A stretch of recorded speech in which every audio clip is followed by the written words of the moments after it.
이제 엄마 뱃속에서 태어나서 엄마하고 이제 조금 적응 기간을 거치고 나면 한 이제 100일 지나서 4개월, 5개월, 한 6개월 이 정도 되면 눈이 똘망똘망해질 때가 있어요. 그죠? 그러면 이제 엄마를 이렇게 가만히 이렇게 쳐다보고 있잖아요. 엄마가 뭐 해줄까? 이러면서 쳐다볼 때, 그럴 때 있지 않나요? 그럴 때 우리 엄마들은 뭐라고 놀아야 되지? 책을 읽어줘야 되나? 영어를 들려줘야 되나? 이런 생각들을 많이들 하더라고요. 저도 아이들 둘 키우면서 그런 생각을 굉장히 많이 했어요. 그러니까 아이가 이제 눈빛이 이제 반짝반짝 빛나는 그 시기에 내가 과연 아이한테 무엇을 해줄 수 있을까 고민을 되게 많이 했거든요. 그때 이제 많이 생각했던 게 이제 동화책이었어요. 동화책. 근데 요즘에는 우리 이제 엄마들도 스마트폰을 많이 이제 들고 다니잖아요. 그래서 이 책하고 여기 이제 스마트폰이 있습니다. 그러면은 어떤 거를 우리 엄마들은 먼저 쥐어주시겠어요? 책을 쥐어주시겠어요? 아니면은 이 스마트폰을 쥐어주시겠어요? 당연히 책을 먼저 쥐어준다라고 이야기들을 하시죠. 왜요? 책은 마음의 양식이다. 책을 통해서 지혜를 얻을 수 있다. 책을 통해서는 읽기도 할 수 있고 한글도 배울 수 있고 그런 좋은 말들이 굉장히 많아요. 그죠? 그런데 저는 두 아이를 키우면서 제가 이 책을 가지고 얻을 수 있었던 건 바로 이거 같아요. 책은 저와 아이들의 어떤 그런 마음을 이어주는 다리다. 다리 역할을 한다. 그런 생각을 참 많이 했거든요.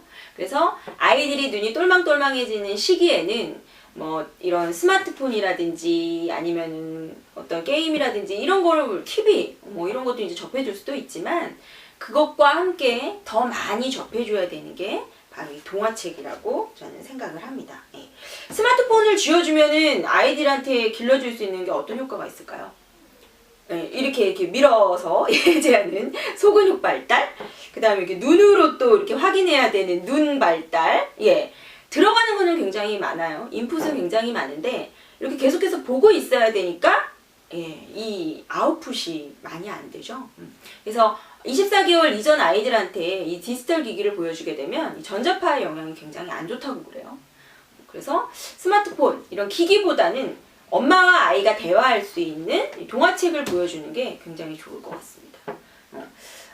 이 책 같은 경우에는 보드북으로 되어 있어서요. 보드북 아시죠? 딱딱한 책. 아이들이 물고 빨고 찢어도 찢어지지 않는 그런 튼튼한 책으로 되어 있어요. 그리고 0세에서 3세 아이들 같은 경우에는 이제 막 소근육 발달을 또 시작하는 아이들, 처음 책을 보는 아이들 같은 경우에는 보드북을 많이 이용을 하잖아요. 그리고 사이즈가 아주 큰 책은 들기도 어렵고 넘기기도 어렵지만 이렇게 작은 사이즈의 책 같은 경우에는 넘기기 굉장히 쉬워요. 그리고 또 이 보드북의 좋은 점이 뭐냐면 책장이 두꺼워요. 그래서 넘겨도 찢어지지 않고 아직 소근육이 발달이 덜 된 아이들 같은 경우에는 이렇게 넘겨볼 수 있는 거. 책장을 넘기면서 아이들이 재미도 느껴볼 수 있고 또 책에 대해서 책은 그냥 놀잇감이구나, 장난감이구나 라는 것을 또 느낄 수가 있어요.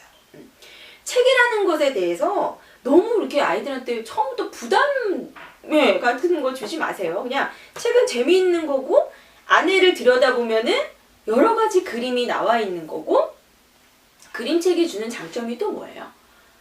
스마트폰이니 컴퓨터니 이런 거를 보면 요즘에 다양한 색상 이런 얘기들 굉장히 많이 하는데 그 화면으로 보는 색깔하고 정말 이렇게 그림책에서 보는 색감하고 느낌이 또 틀리잖아요. 저희 엄마들이 우리 아이들에게 꼭 전해줘야 할 것들 저는 여러 가지가 있다고 보는데 그 중에서 우리나라의 전통이라든지 우리나라의 색깔이라든지 또 인류의 어떤 그런 유산이라든지 문화라든지 그런 거는 정말 아이들이 외울 수는 없는 것 같아요. 엄마하고 이야기를 통해서 교감을 통해서만이 전달해 줄 수 있는 거. 그게 이렇게 동화책 안에 들어갈 수 있다라는 거죠. 책을 처음에 가지고 놀 때 아이들한테 자, 책 보자! 이렇게 이야기할 수도 있고요. 야, 여기 뭐가 있는지 한번 볼까? 강아지 한 마리가 나왔구나. 어떤 강아지인지 한번 볼까? 점점점점 몽몽몽 소리도 내볼 수 있고요. 안으로 들어가면은 그림과 굉장히 간단한 이야기들이 들어있어요. 그러니까 엄마도 아이한테 이야기해주기 굉장히 쉬워요. 글을 읽어준다가 아니라 책 속에 있는 그림을 가지고 이야기를 한다라는 생각으로 책장을 넘겨주시면은 굉장히 아이들이 재미있어요. 아빠들도 마찬가지예요. 아빠한테 좀 책 좀 읽어주라 그러면 내가 읽어주는 것보다 엄마가 읽어주는 게 더 재밌잖아 이렇게 얘기하잖아요. 아빠들도 그냥 어느 페이지를 넘겨도 이거 다 우리가 아는 동물이거든요. 뱀, 강아지, 느릿느릿, 달팽이 이렇게 있잖아요. 굉장히 쉽게 되어 있어요. 그럼 아이들은 뭘 하면 되냐면 그림을 보고 색감을, 느낌을 느끼고 사물을 인지를 하고 엄마가 이야기하는 의성어라든지 의태어라든지 이런 거를 들으면서 머릿속으로 언어 발달을 시키는 거예요. 그래서 어린아이들 처음에 책을 볼 때 제일 중요한 거, 책은 재미있는 거구나. 엄마하고 함께 할 수 있는 추억의 시간이구나. 그리고 엄마가 읽어주는 것을 아이가 쳐다보면서 언어 발달, 자연스럽게 시킬 수 있는 거. 그게 바로 이 책이 주는 좋은 점이 아닐까 생각을 합니다. 어때요, 어머님들? 책 읽는 거 어렵지 않아요. 우리 한번 같이 도전해 보자고요.